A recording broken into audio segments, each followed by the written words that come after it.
Welcome to the deep dive. You send us the material, we do the digging, and basically give you the key takeaways. Cutting straight to the chase. Exactly. Yeah. And today, we're actually going back quite a way. We're looking at how lawsuits get started, how someone gets officially told they're being sued. Right, the nuts and bolts of starting a case. And our guide for this is Professor Robert Allen Sedler's 1968 book, Ethiopian Civil Procedure. 1968, yeah. So this is a historical snapshot of the Ethiopian legal system. It is. So our mission, you could say, is to understand those basic principles, starting a case, notifying the defendant as seen through Professor Sedler's eyes back then. And really how that system tried to balance fairness with, well, the practicalities of getting the word out. How did they handle due process right at the beginning? Before we dive in, maybe tell us a bit about Professor Sedler. His background seems pretty relevant here. Absolutely. Robert Allen Sedler, he was an American law professor and attorney, taught constitutional law at Wayne State University Law School for, wow, over 40 years, just retired in 2020. 40 years is quite a career. It really is. But the key thing for us is that back in the 1960s, he actually taught law in Ethiopia at Haile Selassie I University. Ah, okay. So he wasn't just an outsider looking in. He was there on the ground. Exactly. That firsthand experience is crucial. And, he also had this strong background in civil rights. He was the first general counsel for the ACLU in Kentucky, fighting segregation, defending the First Amendment. Gives you a sense of his values. Definitely. Born 1935 and passed away just recently, early 2025. Yeah, sadly. A long and very productive life. He wrote a ton essays, books on constitutional law, like constitutional law in the United States, across state lines, but also, importantly, 2 books and dozens of articles specifically on Ethiopian law based on his time there. So a real expert with direct experience. Okay, with that context, let's jump into it. How does a lawsuit actually begin, according to Professor Sedler back in '68? Well, the very first step, Sedler explains, is the plaintiff, that's the person suing, has to file what's called a statement of claim. Okay, statement of claim, where do they file that? They file it in the registry of the court that has the right authority, the jurisdiction, to actually hear that kind of case. That filing, that's the official kickoff. So what needs to be in that statement of claim? What information is essential? Basically, it's the foundation of their whole case. It has to lay out all the specific allegations, the facts that make the plaintiff believe they have a legal right to sue the defendant and get some kind of remedy. So it's not just a vague complaint. It needs specifics. Exactly. Professor Sedler mentions that Chapter 6 of his book goes into much more detail. But yeah, it needs the facts, the legal basis, what they're asking the court for. It paints the picture of the dispute. Makes sense. Laying your cards on the table. What if you're suing more than one person? Multiple defendants? Good question. Sedler points out the plaintiff has to provide enough copies of everything, the statement of claim, any other documents, so that every single defendant can be properly served. Everyone needs their own set. Right. More defendants, more paperwork. Okay, so the documents are filed. Who looks at them first? Is it a judge? Not immediately. First, it goes to the registrar of the court. Their job is kind of like a gatekeeper initially. A gatekeeper? How so? They check the statement of claim to make sure it's in the right format, follows all the rules for filing, dotting the I's and crossing the T's, legally speaking. Again, Sedler points to Chapter 6 for the nitty-gritty on the registrar's checks. So an administrative check first. If the registrar says it's all good, what's next? Then a few things happen. The suit gets officially entered in the court's register of civil suits. It gets a case number. Sedler gives an example like Civil Case 158, which would mean the first case filed in the High Court in the 1958 Ethiopian calendar. Ah, okay. A numbering system. Yep. The registrar also logs all the documents filed. And then finally, the whole package statement of claim, documents get submitted to the court itself, meaning the judge or judges. Okay, it's moving up the chain. Yeah. What about costs? Does filing the lawsuit cost money? Oh, yes. The plaintiff has to pay the required court fee when they file the statement of claim. That's standard procedure pretty much everywhere. Fair enough. So the case lands with the court. What does the court look at first? The court does an initial but really important review. Sedler highlights 2 main things they check. First, jurisdiction. Meaning, does this court even have the power to hear this specific case? Exactly. Do the facts presented show that this court is the right place for this dispute involving these parties? You can't just file anywhere. Right. Got to be the right court. What's the second thing they check? The second thing is whether the facts alleged actually make out a legally recognized cause of action. Cause of action, meaning even if everything the plaintiff says is true, is there actually a legal basis to sue? Precisely.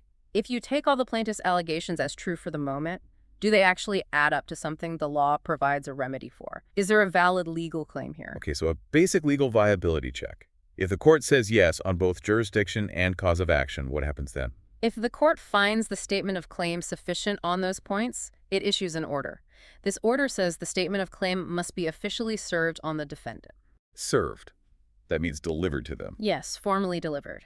And along with the statement of claim, they also serve a summons. A summons. What does that tell the defendant? The summons is the court's official notice. It tells the defendant they must appear in court on a specific date. It also tells them they need to bring their statement of defense, their side of the story, on that date. And does it warn them what happens if they don't show up? Oh, absolutely. Sedler says the summons makes it very clear. Fail to appear or appear without your defense, and the case might just proceed without you. A judgment could be made against you anyway. That's a serious warning. Professor Sedler also talks about the defendant's fundamental right at this stage, doesn't he? Yes, he emphasizes that, fundamentally, the defendant is entitled to an opportunity to appear and defend themselves. That's the key word, opportunity. So the court doesn't force them to come, but gives them the chance. Right, and if they get proper notice they're properly served, but choose not to show up, the court can legally proceed without them and issue a valid ruling. Sedler refers back to Chapter 3 on this point. Okay, so proper notice is absolutely crucial. This brings us to service of process. How does the law, as Sedler described it in 68, say this notice must be given? This is where it gets detailed. Sedler points to Article 95, subsection 3 of the Civil Procedure Code. It mandates that the summons has to be served according to specific rules laid out in Articles 99 to 107. So a whole section of the law dedicated to how to serve someone. Exactly. And even the form of the summons is prescribed in the second schedule of the code. It's very specific. Not just that you notify, but precisely how. And if there are multiple defendants, does each one get served individually? Yes. Article 95, subsection 2 is clear. A separate copy of the summons for each and every defendant. Who actually does the serving? Who delivers these documents? The code calls them the serving officer. Sedler explains this is anyone the court authorizes to do it. Interestingly, he notes, this could potentially even be the plaintiff themselves. The plaintiff serving the defendant.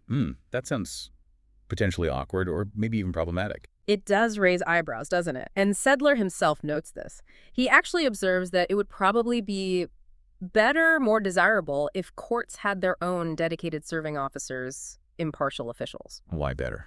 Well, a court officer's duty is to the court, so they'd likely be more diligent in making sure service is done properly, especially trying for personal service. A plaintiff, might have other priorities, maybe even an incentive not to serve properly, depending on the situation. That makes sense. But the code allowed the plaintiff to do it if authorized. Yes. Sedler acknowledges that perhaps due to resource constraints, the code did allow for it. It's a practical consideration. Okay. Now, Sedler talks about a hierarchy of methods of service. What's the big idea behind that? Why rank the methods? The core idea, as Sedler explains it, is to ensure the defendant gets the best possible notice under the circumstances. The code didn't just list options, it ordered them based on how likely each method was to actually inform the defendant. So it wasn't a free-for-all, pick what's easiest approach. There's a preferred order. Definitely. Sedler breaks it down into roughly 4 categories, from best to worst in terms of likely effectiveness. Okay, what's at the top? The best method. Personal service. That's the gold standard. It means physically handing the summons and statement of claim directly to the defendant, and crucially, getting them to sign an acknowledgement they received it. Direct handover, signature confirmation. He's pretty solid. Sedler calls it the best method because it's the most direct, undeniable proof of notification. Makes sense. What's the next level down in this hierarchy? Second is constructive service. This is where you serve someone else, but someone who has such a close relationship with the defendant that it's legally assumed they'll pass the message along. Okay, so not the defendant directly, but a trusted intermediary. What's after that? Then comes service by post, sending the summons through the mail, either directly or via another court closer to the defendant. Relying on the postal system. And the least effective method. Yeah. The bottom of the hierarchy. That's substituted service. The classic example Sedler gives is publishing a notice in a newspaper. He stresses this is the least effective because there's a high chance the defendant never actually sees it. Yeah, I can see that. Who reads all the legal notices? Exactly. Sedler says it's meant only as a last resort when all the better methods have failed. Last resort is a strong term. And Sedler emphasizes these aren't just alternative options, right? You had to try them in order. Absolutely. He makes a huge point of this. They are not alternatives you can just choose from. You must try them in descending order of effectiveness, starting with personal service. So you can't just skip to mailing it if you could have easily handed it to the person? Yep. The code itself, Sedler argues, mandates this. Article 95(3) says serve personally whenever possible. Constructive service methods in Articles 99-101 only kick in if personal service isn't possible. Okay, like serving a business agent under Article 99, that only applies if the defendant lives outside the jurisdiction and can't be served personally there. Precisely. Same logic for serving a property agent under Article 100 or an adult family member under Article 101. These are fallback options when the defendant can't be found for personal service and doesn't have a specially authorized agent. And substituted service, the newspaper ad under Article 105. That's explicitly authorized only when personal and constructive service aren't feasible. The hierarchy is baked into the rules. This step-by-step approach really shows the system trying to be fair.